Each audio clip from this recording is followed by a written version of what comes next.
it's me Anjali Verma, your science and maths educator and welcome back to my channel Study Warehouse। आज की इस video में हम लोग डिस्कस करने वाले हैं कि आप लोग किस तरीके से इंग्लिश के लिए प्रिपेयर कर सकते हो सो दैट आप लोग 95 प्लस इजीली ला सको in class 10th English board exam. तो सबसे पहले तो आप लोगों को पता है कि आपकी दो बुक्स है, एक है फर्स्ट फ्लाइट और दूसरी है फुटप्रिंट्स विदाउट फीट।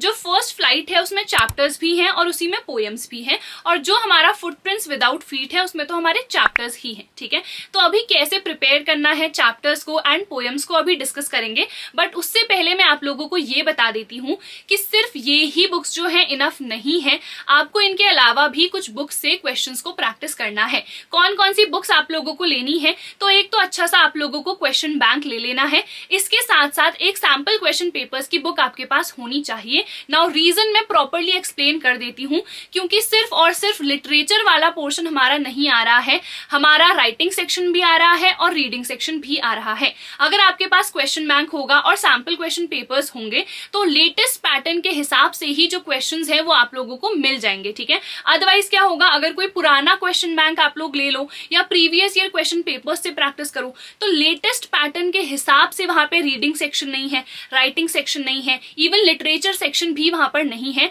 तो एक सैम्पल क्वेश्चन पेपर्स की बुक ले लो एंड एक क्वेश्चन बैंक भी चाहो तो वो भी रख सकते हो। अब बहुत सारे बच्चे कहते हैं कि आप साथ के साथ बुक भी हमें रिकमेंड कर दिया करो, तो लास्ट वीडियो में भी मैंने आप लोगों को बताया था कि आपको ये वाली बुक को प्रेफर करना है। ये है फिजिक्स वाला के 15 सैम्पल क्वेश्चन पेपर्स की बुक।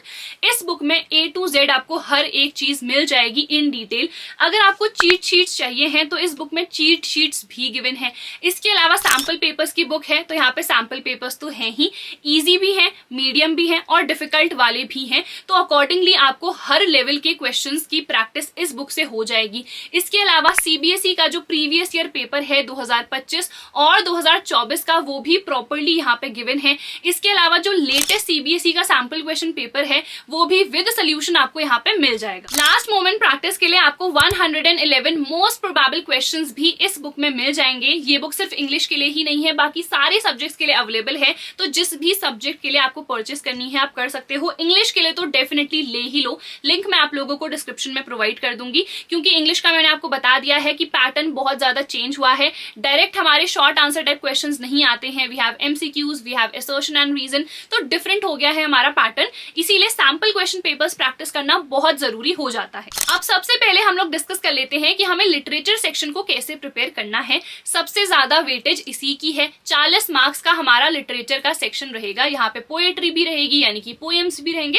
और आपके चैप्टर्स भी रहेंगे, है ना। तो आपको कैसे प्रिपेयर करना है, सबसे पहले हम चैप्टर्स की बात कर लेते हैं। तो चैप्टर्स के लिए आपको समरी वीडियोस को देखना है, सुनना है, सारे कैरेक्टर्स को दिमाग में बैठा लेना है, तो आपको ओवरव्यू मिल जाएगा कि इस चैप्टर में क्या होने वाला है। ठीक है, उसके बाद you have to do proper reading. आपको NCERT की हर एक लाइन को अच्छे तरीके से रीड करना है, क्योंकि कहीं पर से भी एक्सट्रैक्ट बेस्ड क्वेश्चंस आ सकते हैं। तो यू हैव टू रीड, जो भी वर्ड आपको नहीं समझ में आता है तो उसको आप सर्च भी कर सकते हो, उसकी मीनिंग, और बुक में ही एज इट इज लिख दो। ठीक है, तो आपकी रीडिंग हो गई। उसके बाद जो NCERT के क्वेश्चंस हैं उनको आप लोग प्रैक्टिस करो एंड रिटन प्रैक्टिस बहुत ज्यादा जरूरी है इंग्लिश में। ठीक है, आंसर्स कैसे लिखने हैं वो भी मैं आप लोगों को बता देती हूँ। अगर हम लॉन्ग वाले आंसर्स की बात करें तो उसमें 3 पोर्शन में आपको आंसर को डिवाइड करना है। सबसे पहले आपका इंट्रो होना चाहिए, उसके बाद जो भी कंटेंट है, 5 नंबर का क्वेश्चन है, लंबा है तो इनफ आपको कंटेंट उसमें लिखना है। उसके बाद प्रॉपर कंक्लूजन आपका होना चाहिए रिटन। ठीक है, तो इस तरीके से आपको आंसर्स लिखने हैं। और अगर कोई शॉर्ट वाला है तो उसमें तो टू दी पॉइंट आंसर लिखो,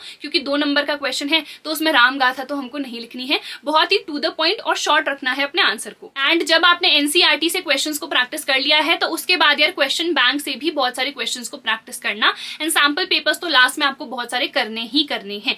ठीक है, अब अगर मैं पोएम्स की बात करूं तो पोएम्स को आपको कैसे प्रिपेयर करना है, तो आपको हर एक लाइन प्रॉपरली आनी चाहिए पोएम्स की, क्योंकि एक्सट्रैक्ट बेस्ड क्वेश्चन कहीं से भी आ सकता है। ठीक है, और पोएम में तो एक्सप्लेनेशन अगर आपको नहीं आता है तो आप वहां पे कुछ भी लिख के नहीं आ सकते हो, कुछ भी लिख के आओगे तो मार्क्स नहीं मिलेंगे। तो इसीलिए इट इज इंपॉर्टेंट कि हर एक लाइन पोएम्स की अच्छे तरीके से आप लोग समझो, जो भी मीनिंग है या तो किसी कॉपी में लिख लो या फिर जो आपकी बुक है वहीं पे साइड में लिख दो कि इस लाइन की ये मीनिंग है, यहाँ पर से हमें ये समझ में आ रहा है। और जो फिगर ऑफ स्पीच होती है वो भी आपको पता होनी चाहिए, राइमिंग स्कीम क्या है किसी भी पोएम की, फिगर ऑफ स्पीच कहाँ पे क्या यूज हो रहा है। तो ये हर एक चीज बहुत ही छोटी लगती है बट बहुत ज्यादा इंपॉर्टेंट है। जो ऑथर के नेम है वो भी आपको याद रखने हैं, क्योंकि कई बार वो भी आ जाते हैं। ऑल्सो लिटरेचर लिटरेचर में चाहे मैं चैप्टर की बात कर लूं, चाहे मैं पोएम की बात कर लूं, बहुत सारे कीवर्ड्स होते हैं, तो वो कीवर्ड्स को हाईलाइट करके पहले से ही रख लेना, सो दैट उनको आप अपने आंसर्स में भी इंक्लूड कर सको। चाहे कोई सा भी क्वेश्चन आ जाए, अगर उस चैप्टर के अराउंड वो रिवॉल्व कर रहा है, उस टॉपिक से रिलेटेड वो क्वेश्चन है,